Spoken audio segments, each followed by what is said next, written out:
afternoon. How are you? Come on in, have a seat, get comfy for our little afternoon visit today on our Life on the Light Side. You'll notice today I'm wearing red, and those of you that know me know that it's usually sweatshirt, sweatshirt, sweatshirt. In the winter, I'm not going anywhere. I'm wearing a sweatshirt. But that reminds me of something. Remember back in March when we started this staying in, the self isolation thing? I had a little checklist that I would ask you guys if you had done every day. And so now some of the things were, did you make your bed? And did you get dressed? Because those are two things. And I know a lot of you are already back to work and, stuff like that. But for those of us who aren't, for those of us who are still kind of confined at home, we have to ask ourselves that question. I absolutely make sure. Now, here's a little caveat. I do take a day every 2 weeks or so, and I have a jammy day where I just stay in my jammies all day. And it's a funny thing because I will tell myself, today I'm not going to do anything. I'm going to rest, I'm going to relax, take a nap, watch TV, eat whatever I want, and that day never happens. Interesting, isn't it? But I'm not that type of person that can sit a lot. Even if I'm sitting, I'm usually doing something else. The problem with that is that you don't get the amount of rest today, the amount of rest that every day that you should, because I tend to kind of run that candle down low. So think about that. So let's see. So today is Wear Red Day. It is, I can't believe this. Hang on a minute, because I'm going to go back to my other page. I didn't have a chance to research. I'll tell you why in a minute. I usually do my research for National Day Calendar before we do this.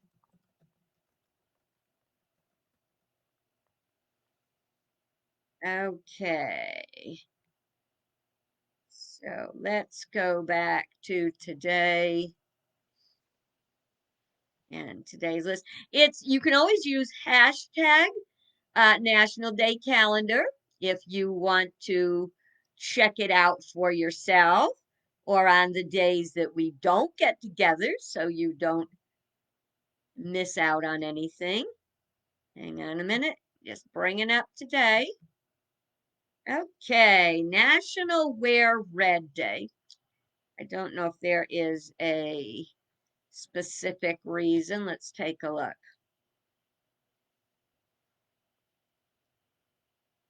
Okay, wear Red Day on the first Friday in February. It's an annual campaign to raise awareness about heart disease in women. That's an excellent thing to remember. If you don't regularly check your blood pressure, you probably should. Eat heart healthy. Do things like that that take care of you. So I'm going to move down on that. And I was a little nervous about saying this one, but it is National Shower with a Friend Day. Um, it says it's a tongue in cheek way of educating people about the benefits of filtered chlorine free water. Winter is the coldest, loneliest season of the year. With dwindling daylight and Valentine's Day at its heart, February can often leave people feeling dejected and somber. The day injects a bit of humor into the season while also serving to educate people about the benefits of showering in fresh, filtered water. Well, I am not going to be doing a shower with my friend today because I just can't get Tishy to agree to it. So, cats showers, it doesn't work too good. It is World Nutella Day. Now that's good because I got my Nutella in the other room and I've got dates. And let me tell you something, dates stuffed with Nutella are amazing. So think about that. And it says, Nutella celebrates what happens when hazelnuts and chocolate collide. For example, millions of people are all celebrating all on February 5th each year. And it said that was an Italian trick during hard times. In the 1880s, northern Italian city of Piedmont, they made a paste of chocolate and hazelnuts at a time when nuts were abundant, but the cocoa was not. So they used the nuts to stretch the cocoa. Well, I think that's pretty interesting. So, oh, and it suggests some things to do with Nutella. If you don't have it at home and you do go out, you've got an opportunity to go pick some up. Like you can have a mocha latte. Now I know you've seen me before make like hot chocolate with hot milk and Nutella. Just stir it up and it's yummy.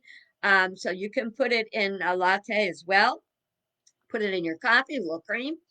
Nutella banana bread. Ooh, if I had some of that banana bread I made, I sure would like to put some Nutella on it. And guess what? Bread pudding with Nutella. Weren't we just talking about that yesterday? And here's something that I definitely won't be celebrating, and that is Bubblegum Day.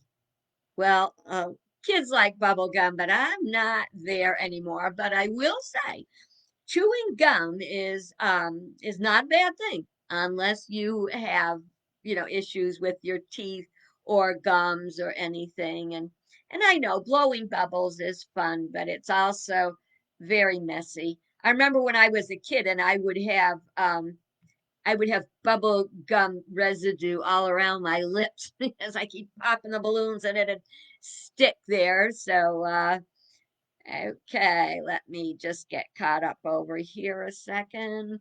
So Anna says Nutella with cookies.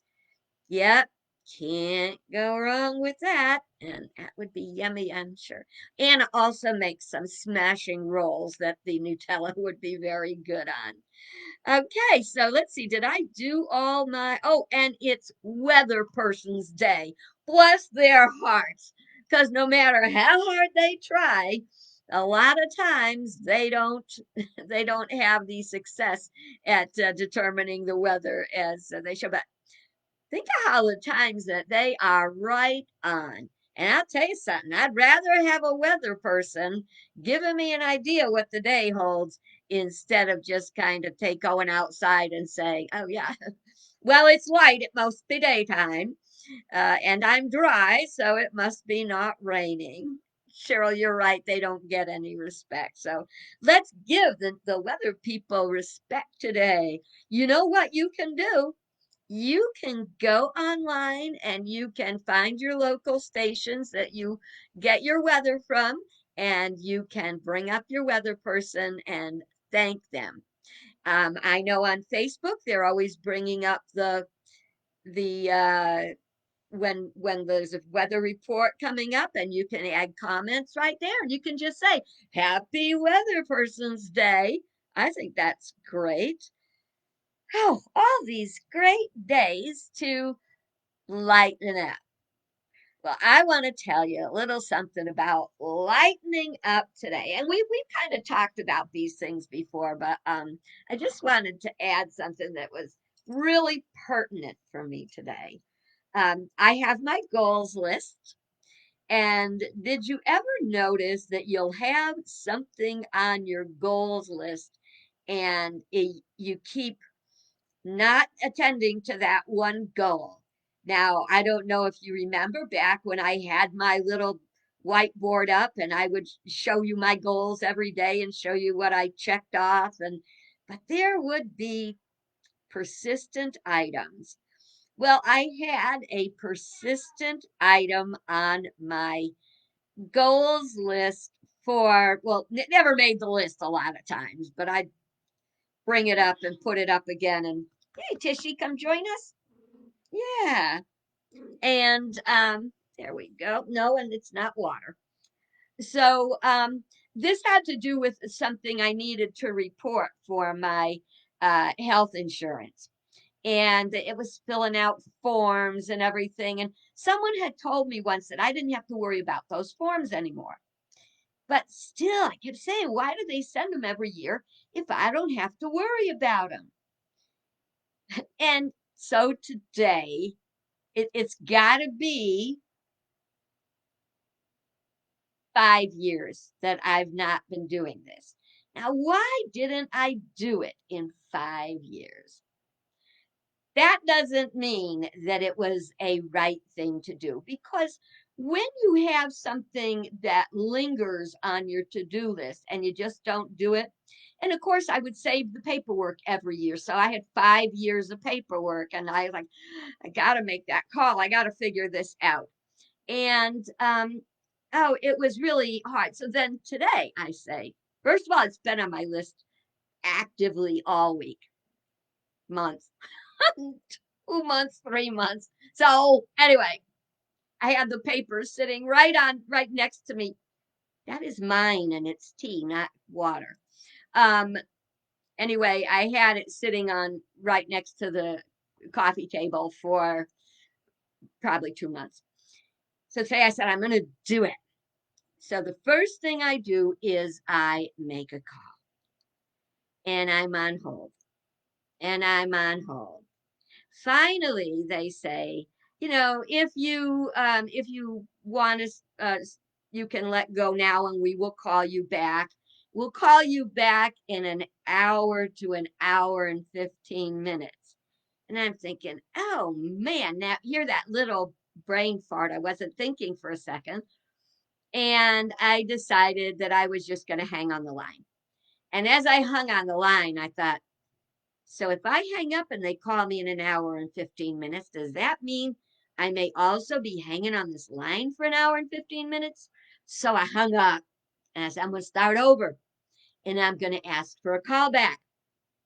So I called back, and when it came to the part that said, do you want to, you won't lose your place in line, just say that you'll want us to call you back.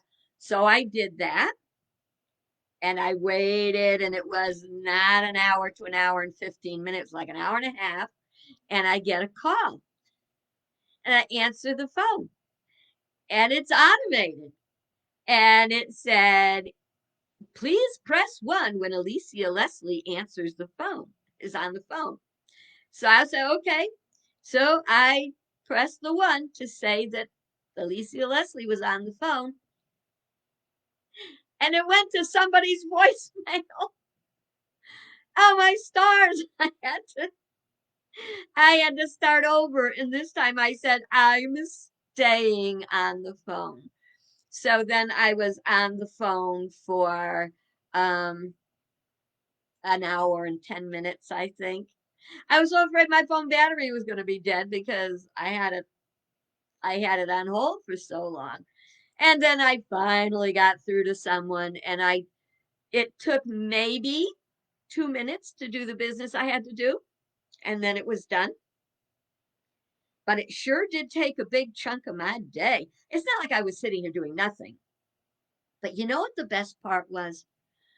I lightened up that nagging little burden that I had in the back of my mind every day. Oh, you got to take care of that. Oh, you got to take care of that. Oh, you got to take care. It's done. And I won't have that problem again, because the woman explained to me exactly what I had to do every year. And I marked my calendar, and everything is good. So now it's on you. Do you have anything that is hanging over your head that you're just not doing? And you have to ask yourself why. Now, one of the reasons that is a why we don't do something is because we don't know how. And I think that was my big issue. We don't know how. And the one that we bring up often, which is it's inconvenient and uncomfortable. And I knew because isn't it, like we really know we're going to be on hold for something. So maybe if we know we're going to have to be on hold for a long time, why don't we just, like me, I could have been sewing eyes on my sock monkeys. I am making progress. You'll see some more in a day or so. So that was another thing. It was uncomfortable and inconvenient. I didn't know how, but that does not help anything. And you know how I've got the no dishes in the sink rule? So when you go to bed at night, make sure there's nothing that no dirty dishes in the sink because waking up to that drains you. You know what else drains you? Waking up and remembering you've got that task hanging over your head. So every day, whatever your worst look forward to, the one thing you don't get out of my teeth, the one thing you don't want to do it first. So between not having any dishes in the sink and doing that first, excuse me, you are energized for the day. Isn't that true? Now there's one more thing. Oh my God. All these ways to lighten up. There's more than one. If you have your breakfast ready, I know I've told you before, I'm working on doing the have breakfast like a king, lunch like a prince, and supper like a pauper. So I'm working on that. And I did realize that I like to get up in the morning and have, a really good breakfast. And cereal does not, no matter how much I try to talk myself into it, cereal does not keep me worth a darn. So I try to make sure when I make something, I have leftovers. So my breakfast is more often, uh, it's not so much cereal or toast or stuff like that as it will be um, leftover stew or pizza or whatever I had left over that I decided that's going to be my meal.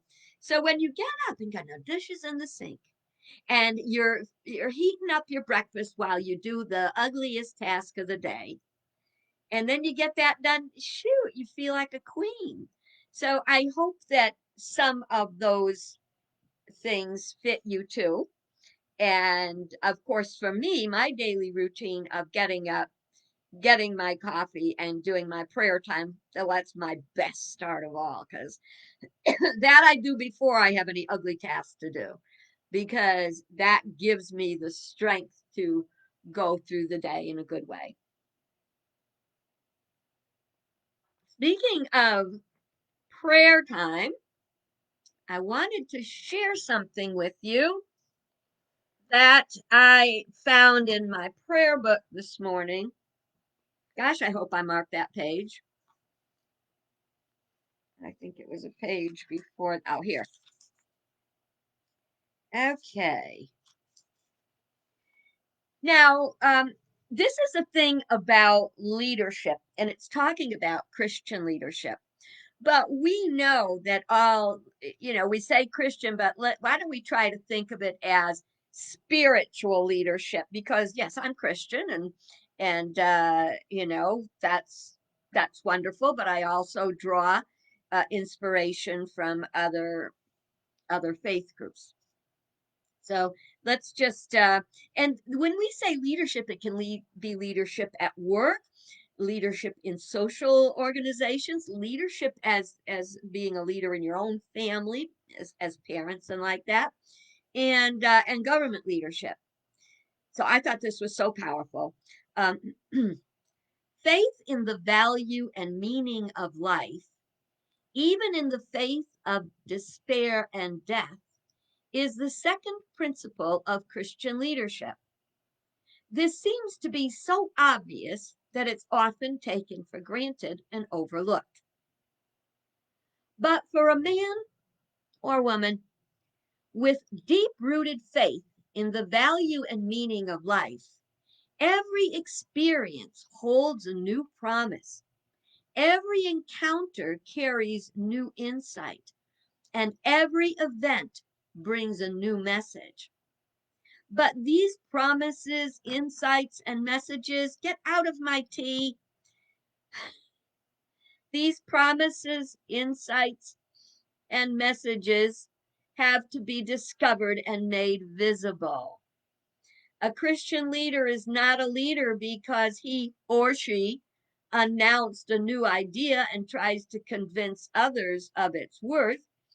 He or she is a leader because he or she faces the world with eyes full of expectation and the expertise to take away the veil that covers its hidden potential. Christian leadership is called ministry precisely to express that in the service of others, new life can be brought about. It is this service which gives eyes to see the flower breaking through the cracks in the street, ears to hear a word of forgiveness muted by hatred and hostility, and hands to feel new life under the cover of death and destruction. And that comes from The Wounded Healer by Henri Nouwen. And that was beautiful. So, are you a leader? Where are you a leader? Are you a leader in your church? Are you a leader in at your job? Are you a leader in your family? Or are you a government leader? Yes, I do even have politicians that follow me here. And you know, I'd like to bring that up too. Let me see what kind of time I got going here. Oh, I got good time. So somebody posted something on Facebook the other day, a meme, and it was kind of a slap at politicians. And, you know, they're all crooks, they're all evil, they're all liars. And today, unfortunately, uh, finding and aligning with truth is not common with a lot of politicians, with more politicians than I would imagine. I can't imagine it's gotten this bad. Yet, there are many good politicians out there. There are people who, excuse me, there are people who are serving their communities. They're doing the best thing they can. And I'm going to tell you something. I have, especially in the past 5 years, I have reached out to politicians. I have reached out to local politicians, both parties, independents, whatever, just to have regular conversations, not conflicted conversations about uh, what their party thinks, feels, or believes, although we will discuss it. I'll discuss my concerns. And that's another thing. And you know, we will know that we're making progress when we stop having partisanship, because partisanship is not helping us. We have to know when we start to blend and return to being reunited by working together and not, as it said, being a spiritual leader. I should have used that word spiritual because I want to honor everybody and their faith group, because I have all kinds of faith groups that follow me. So, but to have that heart for the ones we serve. If a minister is just in it for the money, they're missing the point completely. And that's, of course, where a lot of people, because there's a bunch of rich ministers out there that have the mega churches, they think all the ministers are rich and self centered. And they don't know that there's little people like me, ministers, doing their little ministries, not making enough to buy a week's groceries at that, but we do it because we're committed, and we give with love and generosity, and we trust God, the universe, to give back to us abundantly, which does happen. But I hate it when people think that, you know, they don't like ministers because they think they're just in it for the money. And if anybody thinks that a minister's just in it for the money, or that they only work 20 minutes on Sunday morning, which is what people would say to me, well, what do you do the rest of the week? And I'm not a lot. I'm just on duty 24/7, 365, even on vacation. Ministers never leave it. But in truth, we're all ministering to each other. The people that work where we work, our families, our communities. And the more we give to our communities and to all God's children, the happier we are and the more we can receive. Imagine if you went around all the time uh, with it in your hands closed. And let's say, oh, I got something in the mail today. Were we talking about prosperity? Yes, I got $5 in the mail today. I got it for filling out a survey for Nielsen, the TV people, about what do you watch on TV, and they're not going to get a lot from me.